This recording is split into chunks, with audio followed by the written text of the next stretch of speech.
Madam Clerk, will you take the roll? Supervisor Megan. I am here. Councilman Hart. Present. Councilman Hanley. Present. Town Attorney Tina Hawthorne. Present. Chief Jens. Present. Town Engineer Steve Tanner. Here. Director of Finance Megan Monette. Present. Recreation Supervisor Laura Massett. Present. Our Senior Services Director Mary Joseph. Here. Laura Devine, Human Resource Director Brenda Beck. And Emily Nelsky's here. Very good. In case of emergency, I would ask that you exit through the rear doors or through the side entrance or exit. Thank you. I'm going to let you get started, so I'll just talk to our department heads. Go right ahead. Okay, thank you, sir. Do you need a microphone, sir? Do we need a microphone? No. Very good. I think you're in good shape then. Mary Joseph, do you have anything for us today? No, I do, just do, and if anyone had any questions as far as my agenda item for tonight? I do not. Councilman, do either of you have a question for Mary? I do not. Very good. You're good to go. Thank you. You're welcome. Lauren Massett, Recreation Director, do you have anything for us this afternoon? Just quickly, I'd like to remind the public that valid resident ID card holder registration starts for our summer programs this Friday, February 1st. This Saturday, February 2nd, from 10:15 to 12:15, our office will be open specifically for ID card issuing or processing. And then on Saturday, February 16th, from 10:15 to 12 p.m., we'll be hosting our first ever summer program registration fair. Residents will be able to obtain ID cards, and valid resident ID card holders will be able to register for our summer programs. Our friends from West Seneca Girls Softball and West Seneca Soccer Club have also agreed to join the event and will be on site for registration for their programs. More information is on our social media. Was that pre-recorded? Not today. All in one breath. Not today. It was in one breath, I know. Very I just want to good. make sure my sound box doesn't. No, you go ahead, Lauren. Steve Tanner, Town Engineer, how you doing today? Very good, thank you. Do you have anything for us? Just upcoming, we're going to, we are ready to bid, we're just waiting for one more approval for the Phase 5 area of sewer lining that's associated with the grant money that the town has received.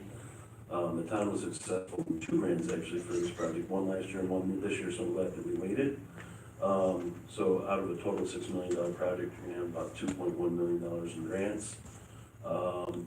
Phase 5 will get constructed this year. Phase 6, the sewer crews have already wrapped up doing the videos for us. We're reviewing those and putting together the reports and documents necessary to bid that later this year, so that can get wrapped up next year.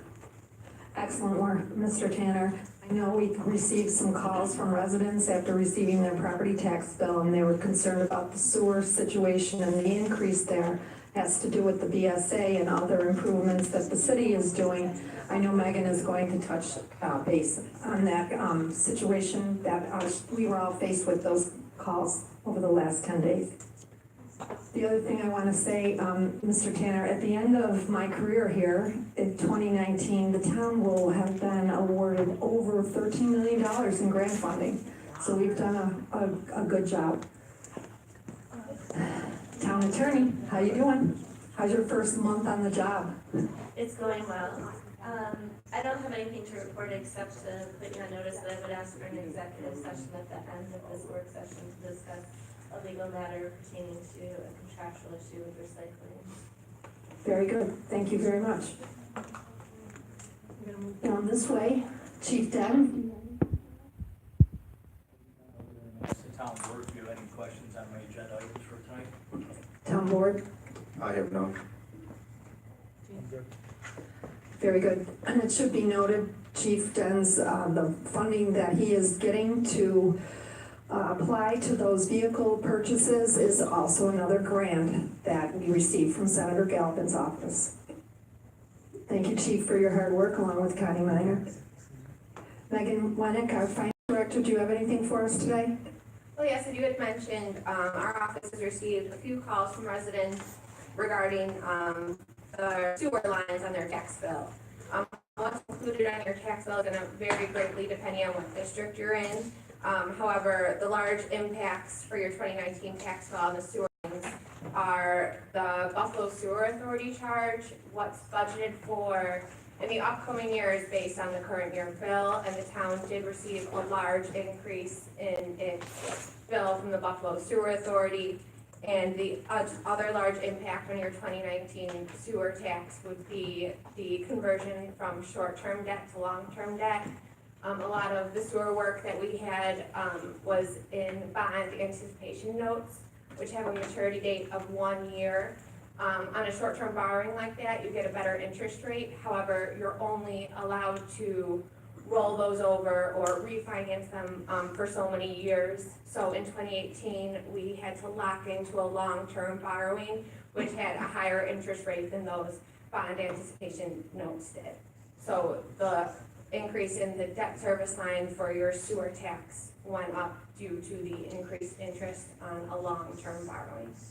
And it's important to note too that the sewer upgrades to the infrastructure are mandated under a consent order. And another point to make, one of the reasons we did go this year was, if you're probably all aware that the federal government is raising interest rates. So I think we already are out ahead about a half a point at least, maybe more, Megan, because we borrowed at the right time. Yeah, as of October, when we did our budget presentation, yes, it was a half a point. Bundled all that together. So it's anticipated that the Federal Reserve will continue to increase interest rates, which would continue to increase our budget, or our permanent financing, once we got to it. I think we waited this long. It would have been significant dollars. Yeah, we were advised that it would increase at least 2 more times by the end of the year. And it did. Thank you, Megan. Jacqueline Felser, Town Clerk, how are we doing? Do you have anything for us? I don't. Okay, very good. Councilman Hart, do you have anything for us? Not at this moment. Councilman Hanley? Nothing right now, thank you. Okay, very good. Very good. I think you're almost ready. I can say a few words. We want you to say a few words. Can I use the We do have a microphone? microphone over there. Jim, I gotta switch down there. Got it? He's in the back. 1, 2, there we go. Well, thank you very much for inviting me and having me part of the agenda. I'm going to ad-lib a little bit while our presenters are getting their projector set up here, but the reason that we're here, and Mr. Tom Yote, who's the expert, is actually going to have the bulk of this presentation, is a proposal to institute within this town a historic preservation committee. Almost every township and municipality in Western New York has one of these. One of the last larger towns our size that didn't was the town of Cheektowaga, and they are now implementing one. So you name it, Hamburg, Orchard Park, East Aurora, the city of Buffalo, Lackawanna, they all have historic preservation committees. And there's some really good advantageous reasons to have one of these, which Mr. Young will be discussing. While he's doing that, I want to make one little plug, and for the people here from the public, this has nothing to do with this, but we do have a special open house at our museum on February the 17th, Sunday from noon to 4, and we're going to present a brand new spectacular display that has been designed and created by our curator, Mr. Tom Schobert, a 1/6 scale size model of the Lydecker Road covered bridge, including the cliffs of Casanova Creek, and it's unbelievable, it's breathtaking. So that's going to be revealed for the first time on Sunday, and of course everyone here is invited cordially. In addition to that, we have some other displays that are going to be on display for the first time. We have a revised Lions Park display. We had an old one, but we've changed that, upgraded it. We also have a West Seneca Police display that we've kind of gathered all of our police paraphernalia into one area now, which is really a nice display. And then we're also going to have in our temporary display cabinet a display of artifacts from Southgate Plaza, the old days, including some your host menus and things of that nature. So that will all be available to see for the very first time on Sunday on February 17th. And I brought a couple flyers for that too. So I think Mr. Yote is getting close to being ready. If not, I can say a few more plugs about the Preservation Committee. I know the superintendent and Councilman Hart and I had this discussion a number of years ago. We were close to instituting it. It was just about there. And then for different reasons, I stepped aside from this job. But now that I'm back, we want to get this thing going again. So that's the purpose of our presentation today. Mr. Pace, I'm not sure if the public knows this, but when you make reference to Line Park, is that the first park in the town of West Seneca? Lions Park was one of the first all-purpose amusement parks in all of Western New York. It was right across the creek from the current Southgate Plaza. There are senior apartments there now. There was the the Buffalo Bible Institute was there, and one of the off campuses in Houghton College was there. But that site, from the late 1920s, was an unbelievable rustic park that included just about every type of entertainment you could imagine. Bowling alleys, a saloon, of course, picnic grounds, animal acts, Wild West show. And Mr. Lyon, Henry Lyon, who was a town supervisor at one time, your predecessor way back, was quite an entrepreneur. And he even built the first bridge over Union Road to get to the park. And that held a little railroad that he built from South Buffalo out here so people from the city of Buffalo could come to this park. So we have some artifacts from that park, including for the first time a electric photo display of photos that have probably never been seen before that will run concurrently with the display the entire time. You'll be able to see actual pictures of people at this picnic grove and the bear pit and the merry-go-round and all these different things that were at Lions Park. It's L-E-I-N, not Lion, but Lions. That was the guy's name, Henry Lyon. Line Road in West Seneca is named after him. So Mr. Yacht, how close are we? Ready to roll? I can get us started, Okay. yes. So without further ado, Mr. Tom Yost from Preservation Studios. Thank you. I think it's very appropriate that, would you mind if I just turn this? I think it's very appropriate that we're here today to talk about historic preservation, which would have been a time when there were no computers, there were no projectors, there were none of those things that create these issues that we have at this moment where we're trying to get that up onto the screen for you. But I do want to give you a little background, introductory information about why I'm here and what brings me to West Seneca. I've been involved in historic preservation for about 25 years right now. I started out in a career as a public school teacher, but my interest had always been in historic buildings, and I was exploring a lot of that as a resident in the city of Niagara Falls, where my wife and I were raising our children, and we lived in a historic neighborhood in a historic home. And through that process, I realized that this was something that I would want to have as a career. And I went to the University of Buffalo and got a master's degree in architecture so that I could pursue a career in historic preservation.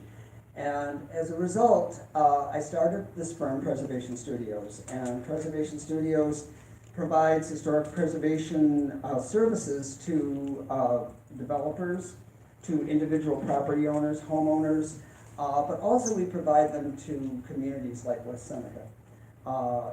What brought me here, in fact, to West Seneca is we did this recently in the village of Lewiston. The village of Lewiston is one of the, excuse me, I realize that I need a password in there.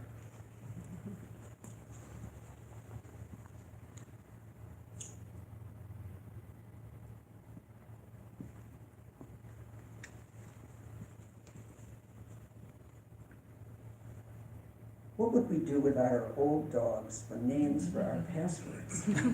The easiest ones to remember. That was the dog. That's the dog I know.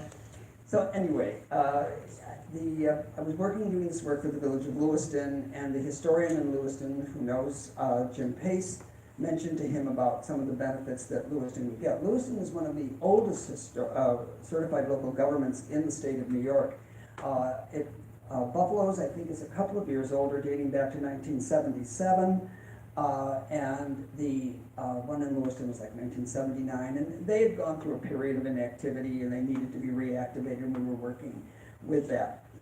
But where all of this comes from in the idea of certified local government, and why it's good for a community, especially like West Seneca, that is a small community, it's good for communities Because in 1966, the federal government passed the historic preservation law that became and established historic preservation throughout the United States.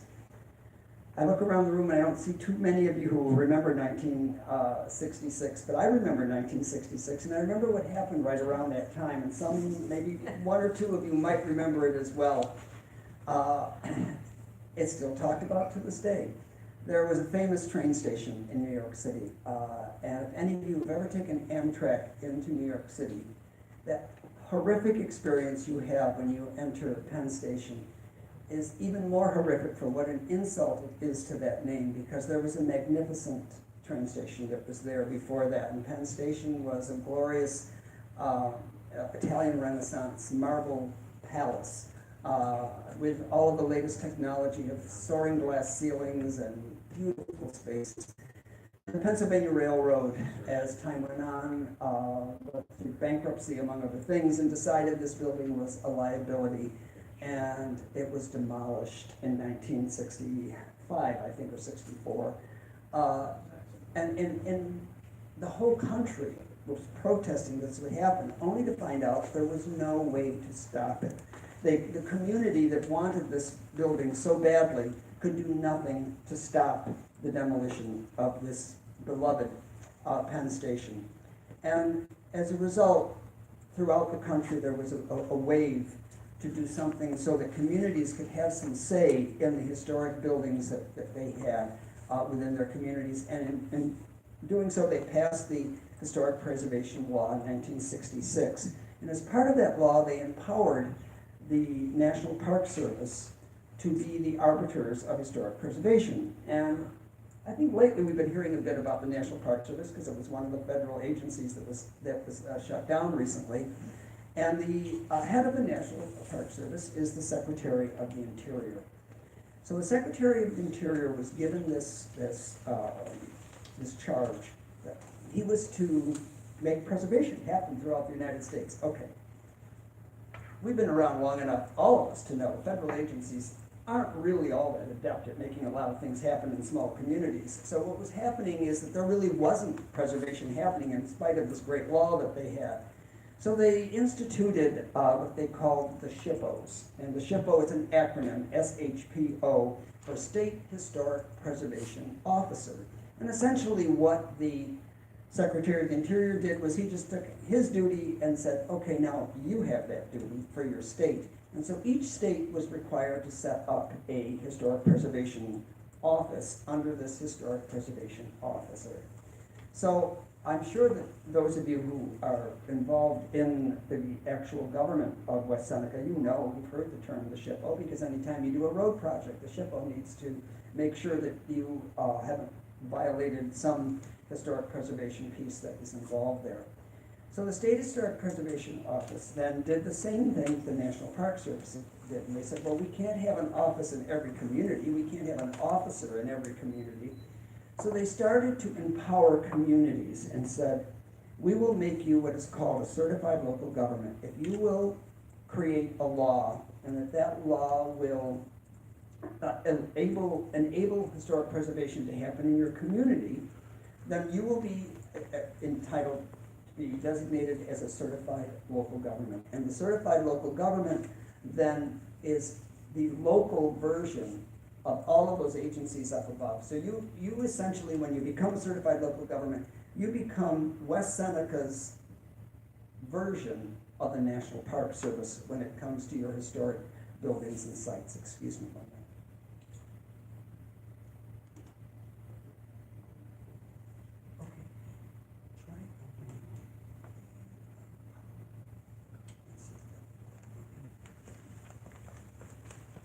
So what I'm really here for today is to explain a few things to you about certified local government, what it would mean for your community, explain to you how you can then create such things as historic districts if you do enable a certified local government.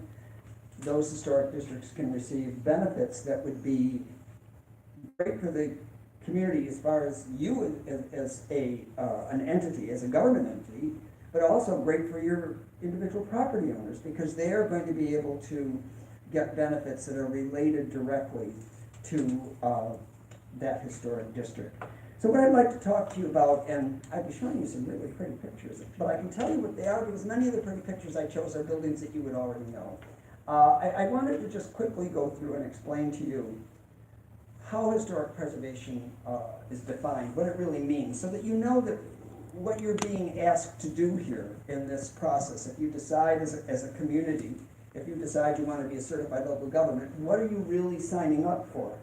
And you're signing up for, essentially, is supporting preservation in your community. And the National Park Service defines preservation as 4 different things. And we have local buildings that you're all familiar with, it would have been on that screen, that would explain to you what each of those is. So one of those is restoration, one is reconstruction, one is actual preservation, and the last one is rehabilitation. The restoration one, for those of us who live in Western New York, is one of the easiest ones to understand because we have a certainly nationally known restoration taking place right now, or perhaps even internationally known when you consider that the building was designed by Frank Lloyd Wright, and that's the Darwin D. Martin House in Buffalo. The Darwin D. Martin House was built in 1905 for Darwin Martin, who was an executive with the Larkin Soap Company.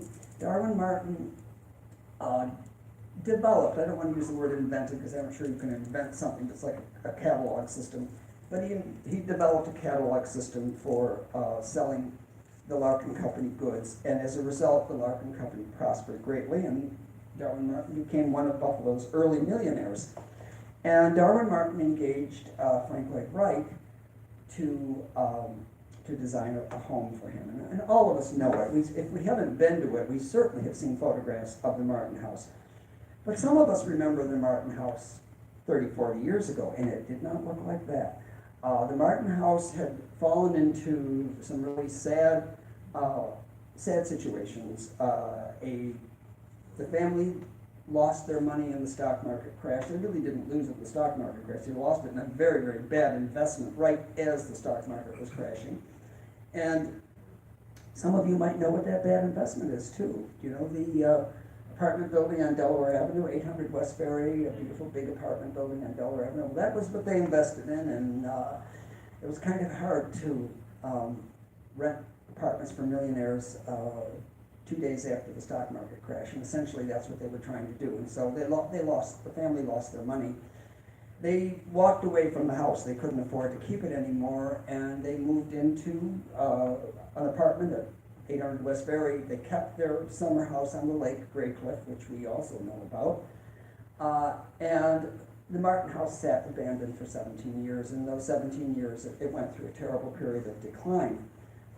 An architect bought it, tried to do some stuff with it. It really wasn't all that successful. The University of Buffalo bought it, realized that restoring this building was going to compete with their own projects, so they ended up making it a community asset. So today, that project is a restoration that's taking place. And so that's one of the forms of historic preservation, and something that could happen here in West Seneca. If you had a building that you wanted to restore. In restoration, and if you think of the Martin House, when you drive up to the Martin House today, it looks exactly like it did when the Martins drove up to the Martin House. And they've restored it right back to 1905, even to the point where Mrs. Martin had terrible eyesight issues. So they had changed the roof line a little so that there'd be more light coming in for her, because she was legally blind. They put it back to the way it was in 1905, so this building looks exactly as it was. Not a lot of historic preservation is restoration. It's very expensive, and then what do you do with the building? I mean, would you want to live in a house exactly as it was in 1905? I mean, I'm a preservationist, and I think I would like to have a dishwasher, I really do. And so these kinds of things, restoration, really don't happen that often. Another aspect that I said was reconstruction, and there we go with the Martin House again, because whole portions of the Martin House complex were demolished when that deterioration occurred. And through the efforts of local community fundraising and banks, they rebuilt the pergola, the long covered walkway that connected the house to a beautiful conservatory. They rebuilt the conservatory. They rebuilt the the carriage house, which was really a garage, the Mertens were very progressive, and the servants' quarters above. So that's reconstruction. Another thing that does not happen that often, because again, do you want to reconstruct something exactly as it was built? And more than likely you don't. But those are two forms of historic preservation, and if you chose to do that, that's something that does happen.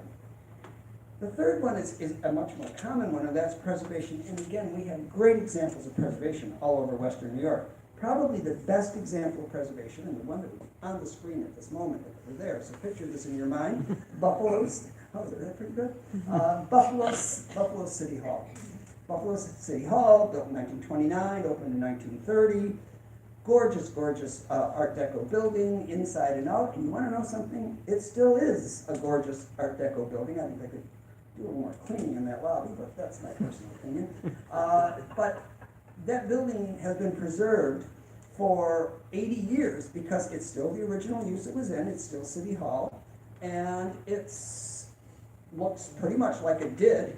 Is it exactly like it was on the day it was built? Absolutely not. There's cables all over the place, and ceilings have been dropped to put in modern heating systems and whatever. But it's been preserved. That building has been preserved. Another example, and this one is probably less familiar to you, but I give the example because it was built right around the same time. It was built 3 years before, and that was in 1926, the City Hall in Niagara Falls. City Hall in Niagara Falls is a truly beautiful neoclassical building. It's gorgeous. And it's pretty amazing how that has been preserved over the years as well. However, if you go into the lobby of City Hall, you do not have to worry about it not being clean, because Niagara Falls once had a nun for a mayor, and if you want to have your City Hall literally cleaned up, I'll get a nun, and you'll find out that the workers are out there with toothbrushes cleaning the balconies. But that brings us then to the part of historic preservation that is the one that most people are going to get engaged with, and the one that I think would be a real resource for the town of West Seneca, and that's rehabilitation. And you have a very, very familiar example, and it would be on the screen right now, but it doesn't need to be on the screen because it's your historical society, your history museum. That's an example of rehabilitation, built as an Ebenezer residence. My understanding is they didn't even have a kitchen because that was not part of the culture of that society. But over the time, it got adapted into a residence with a kitchen, with a dining room, and then today it is a beautiful and highly functional museum and a historical society for you. So that's rehabilitation, where you take a building that had an original use, but that use is no longer functional, and you rehabilitate it in a way that it will be able to serve a new function. And that new function is, in the case of your community, a museum and a place for your historical society. Our firm right now has the great honor to be working on the Albright Knox project that's taking place right now. We don't get too many $155 million projects in Western New York, and when we were chosen to be part of that project, we were thrilled. And what you may not realize, though, is that that's not a restoration, that's not a reconstruction. That is also a rehabilitation, because the function of art museums has changed drastically since 1905, when the original building was built, and since 1962, when the second building was built and connected with it. And art today is so much larger than it was before, and art today is so much more engaging than it was before, and art museums are so much more engaging. So now, this project is adapting the building to that new function. If you, as a Western New York resident, will be able to spend a great deal more time in the Albright Knox than you've ever spent before when they're done with this rehabilitation, because it's going to become, the spaces are going to function more as we expect them today. So rehabilitation is something that is very good for public buildings like yours, and like, even though it's privately owned, the public sees it as a public building, the Albright Knox. But also rehabilitation is something that helps you develop in your community. We know from some high-profile projects here in Western New York, in the city of Buffalo especially. City of Buffalo uses the rehabilitation tax credit more than any other community in New York State. New York City spends more money, but that's only because their properties cost so much more and their cost of construction costs so much more. But Buffalo, percentage-wise and number-wise, does far more tax credit rehabilitation projects than any other place in New York State. So projects like the electric tower, like the Hotel Lafayette, I'm sure you're familiar with them. These were historic buildings. They served a different function at one time. Even though the Hotel Lafayette is still a hotel, it wasn't like it is now, that's for sure. And as far as the electric tower goes, it's changed its function from being the headquarters of the General Electric Company into being what it is today. So what we're going to do is I'm going to change places, and I can just tell you this. If the 24-year-old can't get that thing going. Well, I'm told your software isn't compatible with our newest system. I'm not We're not surprised using it. because. They have their own projector with that's his them. own They have their own projector. projector, but it's not Still not working. going to be able to interface with what we have going on here. Yeah, it isn't even interfacing with itself right now. Which is unfortunate, but you're very interesting, keep going. That's very nice. You know, sometimes you have to kind of fall back on things in your previous life. And at 7:15 in the morning, we'd be in front of a group of 10th graders, and believe me, you're nothing compared to those 10th graders. You're a great audience with that. But I am going to let Joey Duggan. Joey Duggan is our associate historian at Preservation Studios. And Joey's been working with us. He started out as an intern from St. Lawrence University, and we realized very quickly that Joey's talents were very good, and we brought Joey on as a architectural historian associate, and Joey does a lot of the research. So if we did get to do some work for you in this community, you would be seeing a lot of Joey. On the aside, my wife, who does not work with the firm, was thrilled that Joey was coming because Joey bakes pies and plays the piano very well. And those are things that she enjoys. So I will turn this part over to Joey. Thank you, Tom. So forgive my cheek, but I think we're gonna have to do this the old-fashioned way. So Tom already told you a little bit how the program started, the history of preservation in the United States. Put a couple inches on top. But what does that actually mean for communities? How can you apply a building that is on the National Register? How does that actually help developers?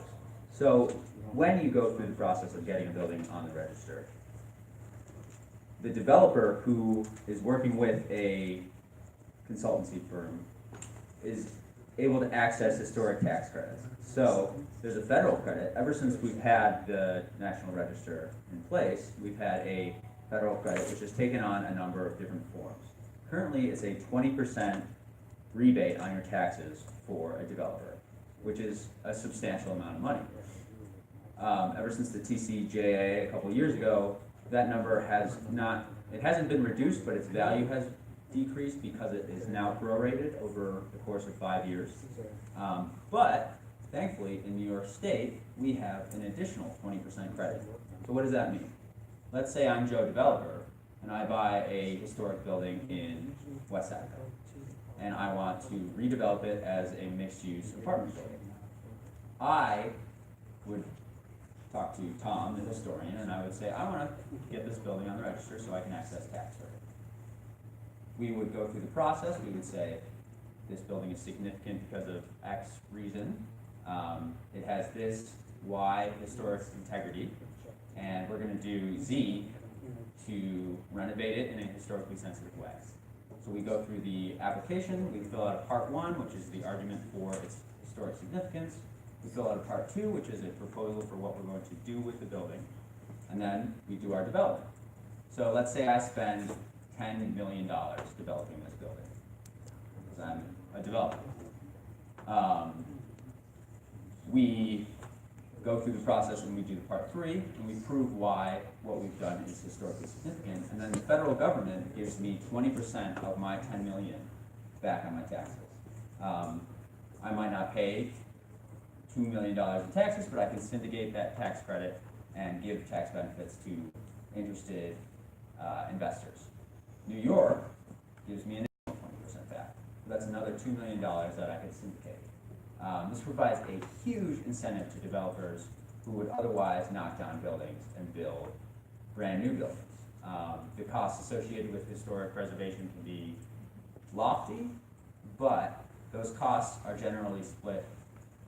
Whereas if you're building a building traditionally, you're building a new building, usually we see a split of 60% of your cost goes to materials and 40% goes to labor. But with a historic rehab, usually that is reversed. So you're going to be spending more on labor, less on material. You're going to be putting artisans and craftspeople to work, and you're going to be getting a return for your investment. So it's, as you can see, it's a huge, huge incentive for people keeping this historic integrity intact and reusing building stock that might otherwise be destroyed. Tom is going to talk to you a little bit about how towns can get involved. As he already mentioned, you can become a certified local government, which has its own additional benefits and works in a way with the historic tax credit program. So he's going to take over from here. Mr. Pace, could you identify any buildings right now within the town of West Seneca that you would like to see that happen to? Well, not on the scale of a $10 million project, but we do have quite a few historic Ebenezer Society homes still in existence throughout the town. And there are other, anything that's over 50 years old is historic. So we have some farmhouses and things of that nature that are also, could be eligible. But particularly the Ebenezer Society buildings that are still around town. There are some homes, there's a kitchen, different buildings, apartment houses that used to be a store on the corner of Main and Union Road right up here. Yeah, there are probably 20 at rough count. And the old They're school still in on existence. Seneca Street? The old schools, yeah, Winchester, original elementary school in Winchester. We have a number of buildings, yes. Very good. Thank you for sharing that information. Joe, great presentation. Thank you for that information. Very valuable. I think there's actually significant railroad buildings in the area. Yeah, I didn't even get to that. The roundhouse that's part of the Ebenezer Rail Car Company. Have you got to see the roundhouse yet, Joe? No, I haven't. You have to go and see that. You too, Tom. So, John, it's right on, I was going to say Mineral Springs. Indian Church And Road. Indian Church. Still in Make a operation. point. It's really cool. And they'll take you right back there and you'll see it. It's like a lazy Susan in there. They put the trains on and they turned them around and off they went. I know lazy Susan isn't the right term, but that's what I would call it. Thank you. Go ahead, Tom. I'd like to talk to you a little bit though about, okay without the mic, or would you want the mic? Okay? Certified local government.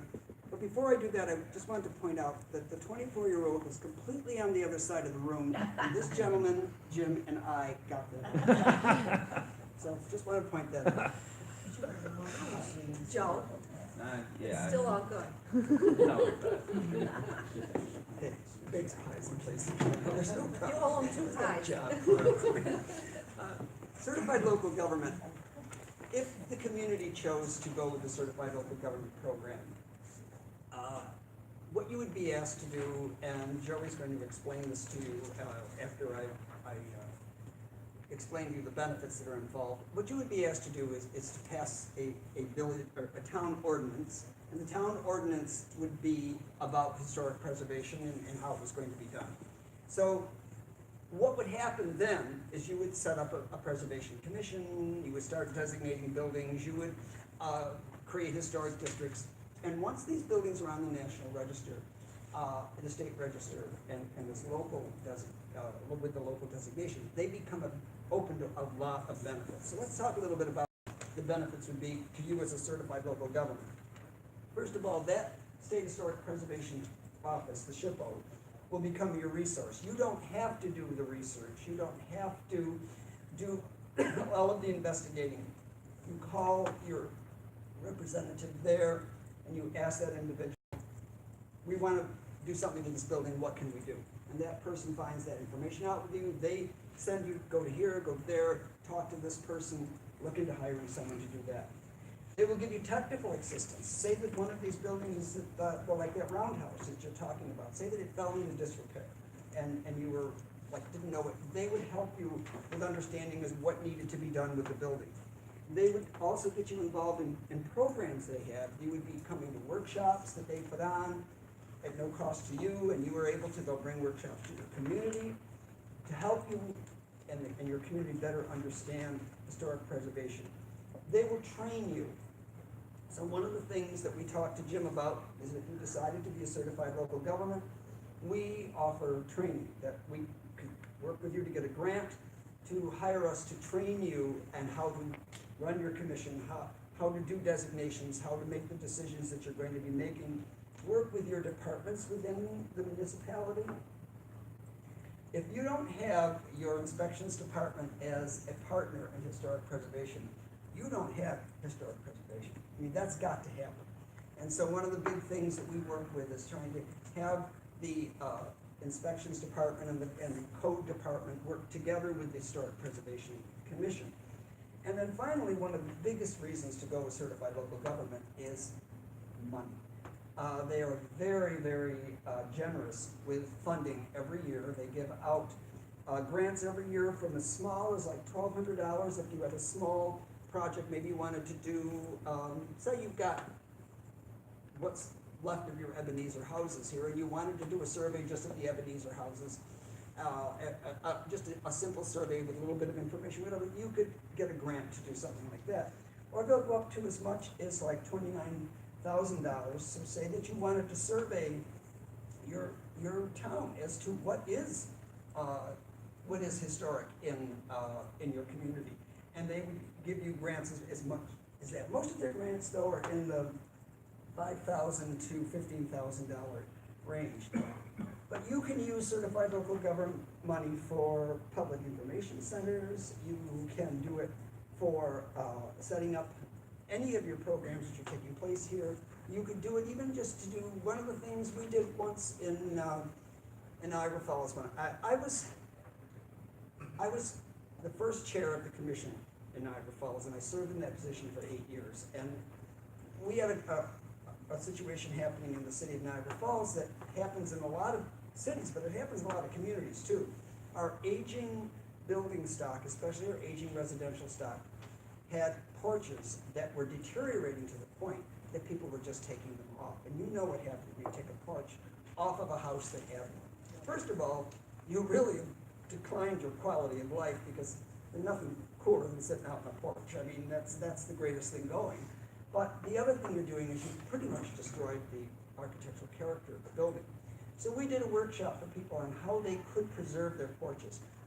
Simple things they could do to keep the wood from rotting, simple ways they could replace with materials that weren't wood but still were compatible according to historic preservation and that wouldn't rot. So, these kinds of situations, again, you can get certified local government money to do projects like that. People ask me, so what's the downside to certified local government? There is no downside. And I think the part for you to understand, and I hope that I can help you understand this, if you decide to pursue this, you write that law. They don't impose a law on you. Joey's going to show you a model law, but that's the one they're suggesting. You get to adapt that law to the way that is best for you, your community. There are some small pieces of it that they will expect are going to be there, but for the most part, it's your law. But then, who enforces that law? You do. You're the people who do it. So if you want to apply it to a building, you will. If you feel that it isn't necessary to apply it to that building, then you don't have to. So no one is forcing you to do anything in certified local government. So what I would like to have Joey do just very quickly for you is just to go through some aspects of what historic preservation, the law is.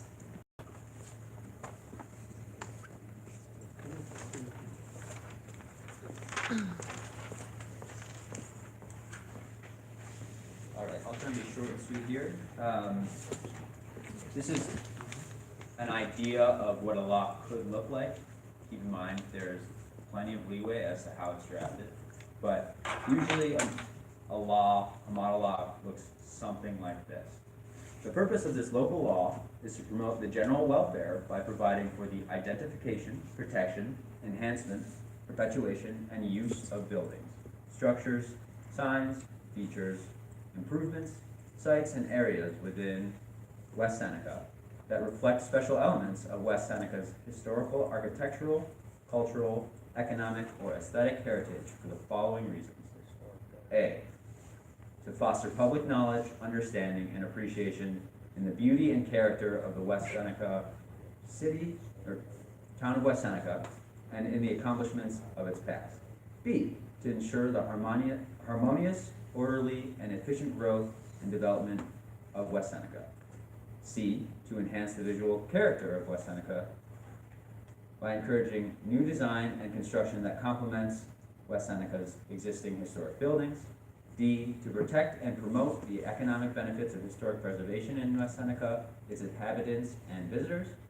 E, to protect property values in West Seneca. F, to promote and encourage continued private ownership and stewardship of historic structures. G, to identify as early as possible and resolve conflicts between the preservation of historic landmarks and districts and alternative land uses. And H, to conserve valuable material and energy resources by ongoing use and maintenance of existing built environments. So this is what they're asking you to do with the historic preservation law. It's why they want you to do it. Again, you would come up with this law yourself. It would be your law, and you would enact it. And I want to just give you, because we're going to keep you with your time. We're not going to bring you over. I want to just give you some idea of different things about what you can do with historic preservation. This building that you see here is a house that was built for James G. Marshall, who was one of the founders of Union Carbide. It was built in 1913. And in 1993, when my wife and I went to look at this house, it was in pretty rough shape. Ceilings had collapsed, the walls, you could push them back and forth like this. But what the good news is that everything that was there from the beginning was still there.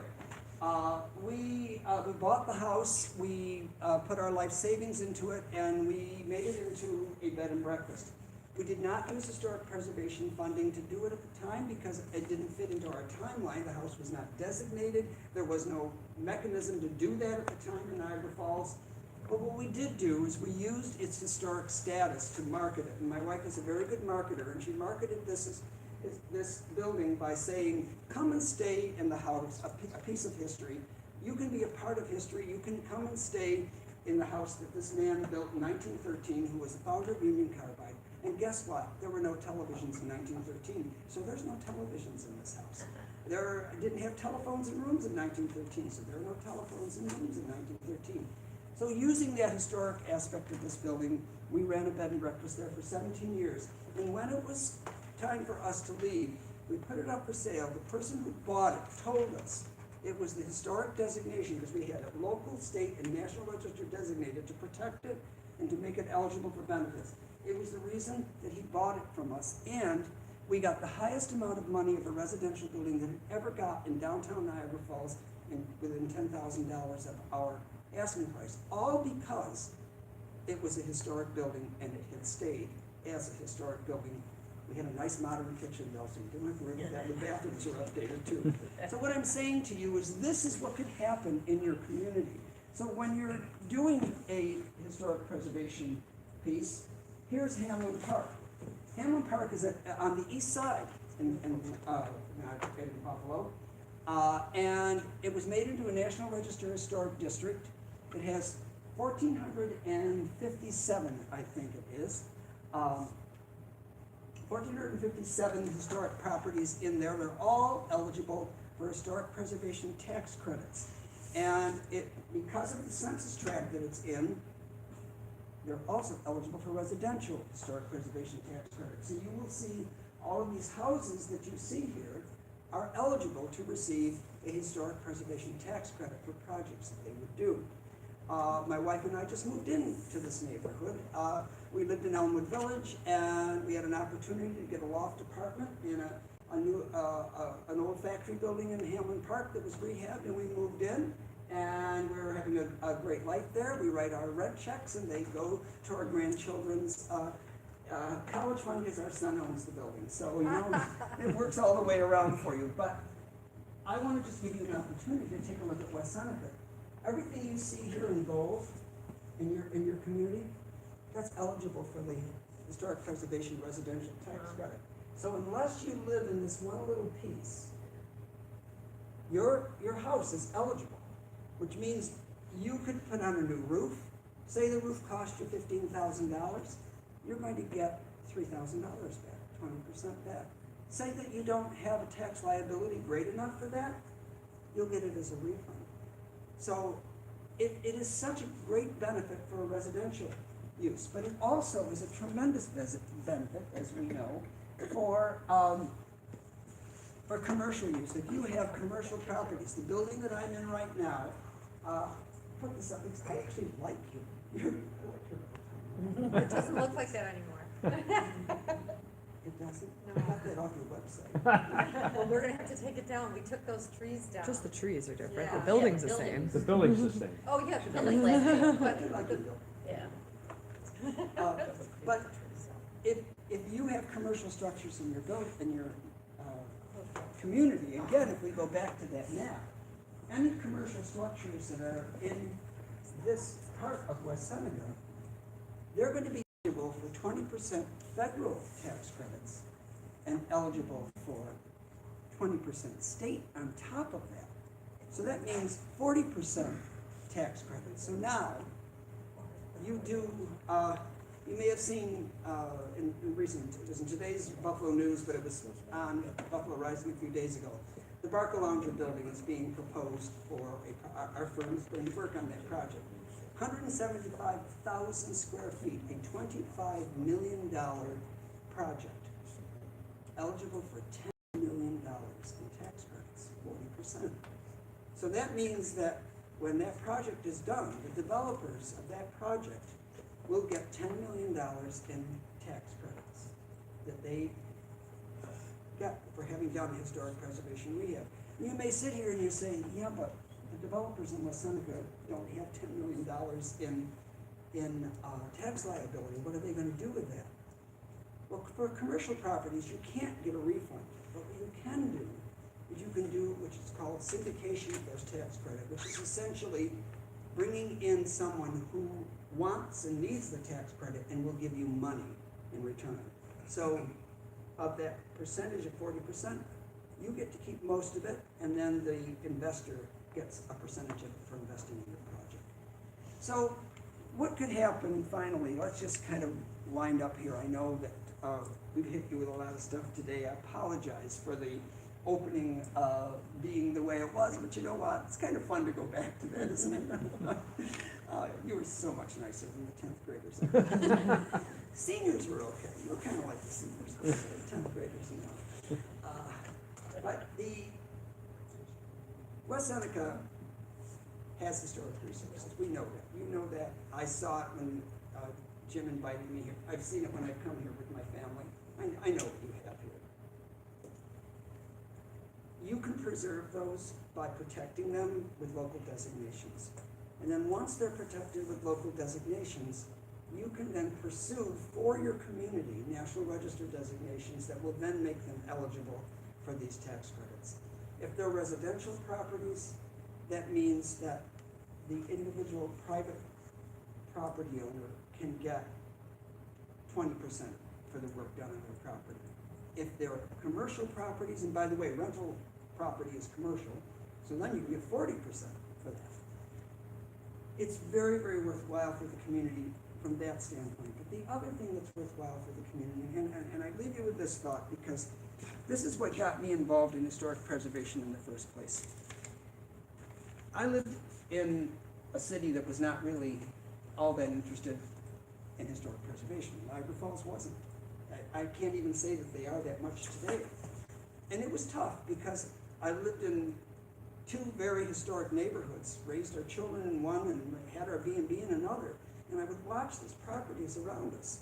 I mean, I'll show you one here very quickly, just to show you what can happen when you don't have the ability to control what your preservation aspect is. You know what? Maybe I'm not going to show you that. But one of the things that was difficult for us as a community was that we did not have control over, here we go. Okay, that house was in back of us. It was in the street in back of us. There's a picture of it in 2001. No historic district, no historic designation for that house. Someone came in from out of town, brought that family home, and decided that they wanted to enclose the porch. And the neighbors heard that and said, oh, well, you know, an enclosed porch, that fits very nicely. And they did this. Yes. And the neighbors, when the neighbors saw this starting to happen, they all, never see this neighborhood. This neighborhood was a movie set out of the 1930s. It was gorgeous. All individually designed homes. There were English Tudors. There were beautiful colonial revivals. There was even one charming little Gothic revival. I mean, this was a gorgeous, gorgeous neighborhood. And they said, well, we can't have this. They went to City Hall, and City Hall said, we can't stop them. They have a permit to enclose their porch. They're enclosing their porch. And the neighbors then came to us as the Historic Preservation Commission and said, please do something about this. So what Historic Preservation can do for you to prevent things like this from happening is it empowers you. It empowers you as a community. It empowers you as a neighborhood, because remember I said there were some small things the state was going to require you to do. And one of them they were going to require you to do is have public hearings. That any time you're going to do something in historic preservation, you're going to have a public hearing. So if you live in a historic district that is a local historic district and somebody wants to do that, there has to be a public hearing for that application before it's approved. And you can be sure that the neighbors who lived on either side of that house, and especially the ones across the street, because the worst part about it, it's all lit up at night. And you could then go in that public hearing, you could make your case for, we don't want this in our neighborhood. We don't want that to happen to our neighborhood. So there's an empowerment there that you don't currently have.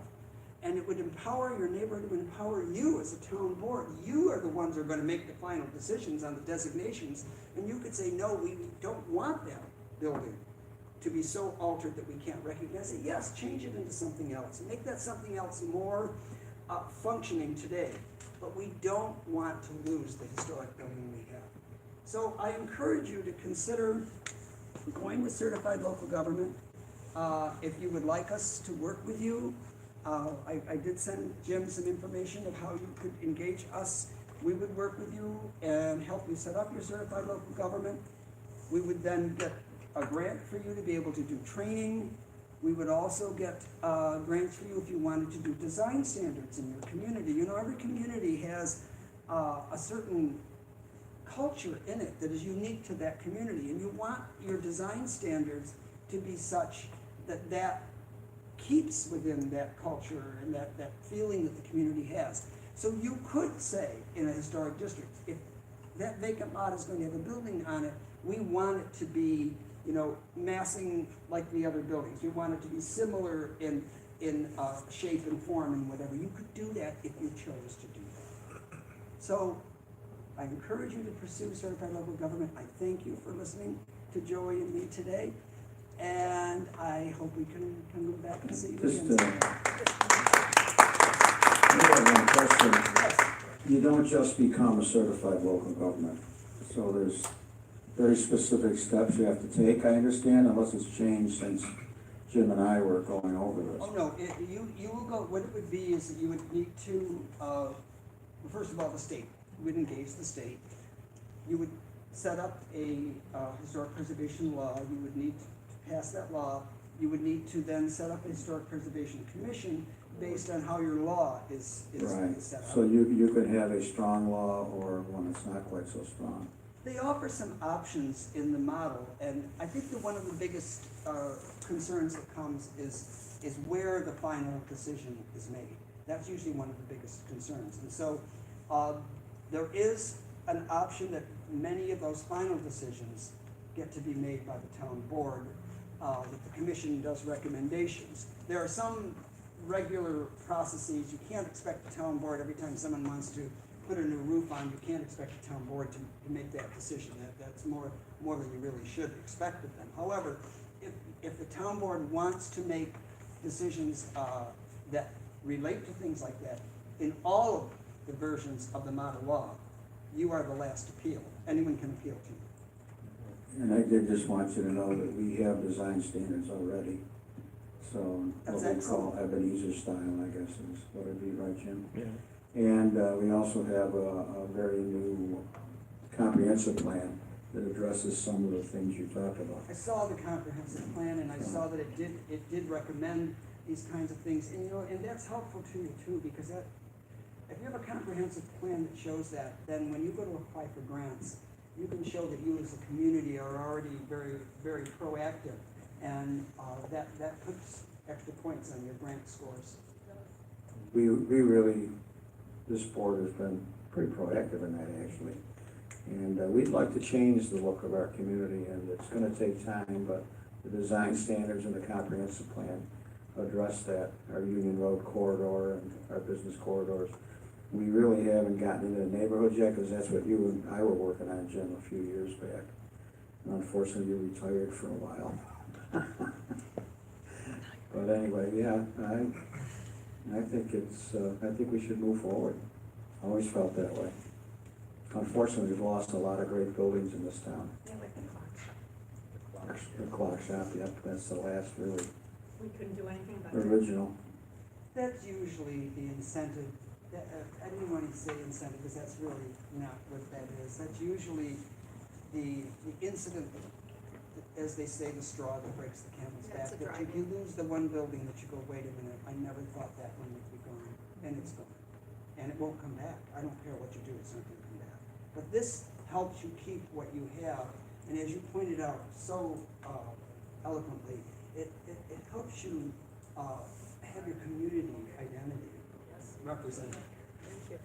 Thank you. Thank you so very much, both Joe, Tom. Thank you for making the long trek out here from Niagara Falls.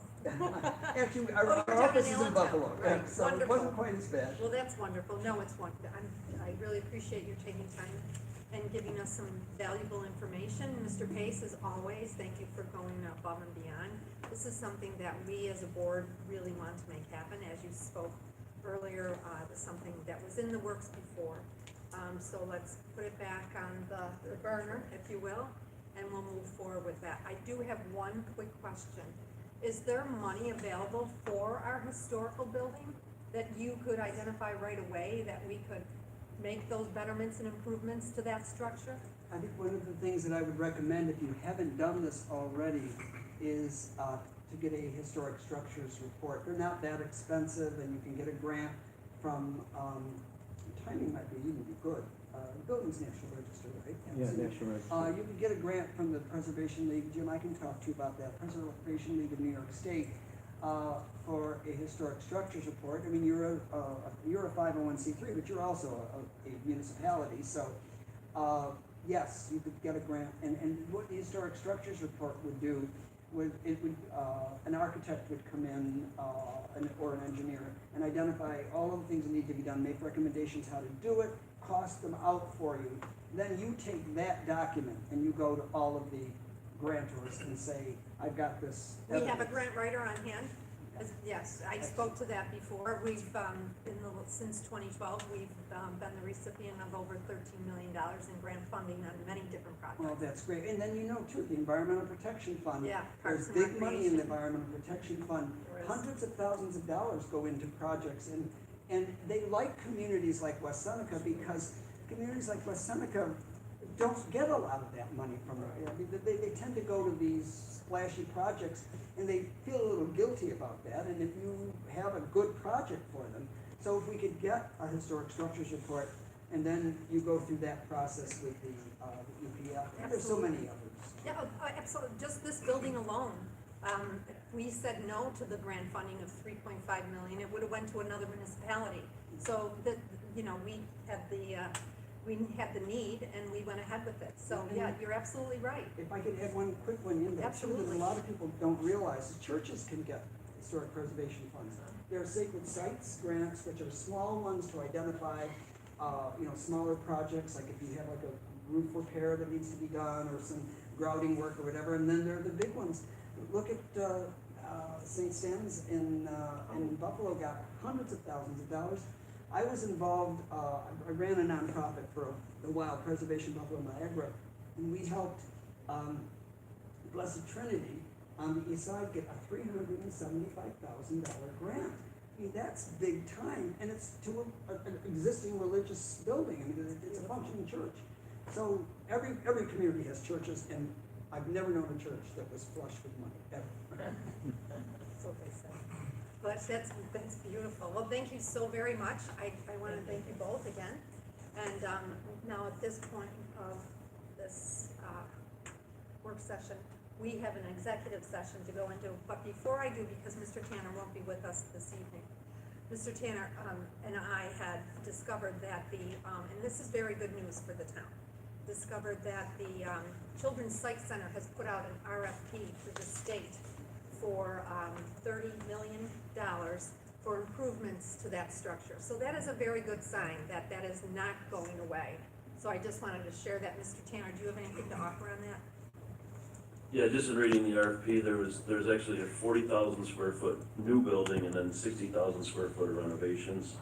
And it was through DASNY that they were soliciting, bids for, the architects, engineers to take a look at that. That's how we came across seeing it. So that's why I pointed out to you, because I'm like, this is news to me. But it's very good news because of all the work that so many of the elected officials and families that were affected by the governor's decision to change that building to the downtown facility for the Children's Psych Center, and now it will remain in West Seneca. So just knowing that they're going ahead with those kind of improvements is a big positive for our town, but for all those families that were affected by that. So all that hard work paid off. And thank you again, Mr. Tanner, for giving me that information, and we now share it with the public. I don't even think the parent support group for the psych center knows about it yet. Well, I'm sure you'll tell them, Mr. Hart. You better believe it. That'll be hitting the hot wires in seconds. I just got an email from them today and they did not mention it, so I don't think they know. Well, I'm gonna allow you to share that with them. How's that, okay? Thank you, Madam Supervisor. My pleasure. Okay, now we're going to go into an executive session, myself, Mr. Hart, Mr. Hanley, town attorney, to discuss a matter of employment issue. And what was the other thing you wanted? Oh. I apologize. That's okay, it was to discuss a legal matter regarding contracts related to recycling. You got that, Jack? Did you get that right? And also, we need to discuss a matter regarding a harassment issue with a employee.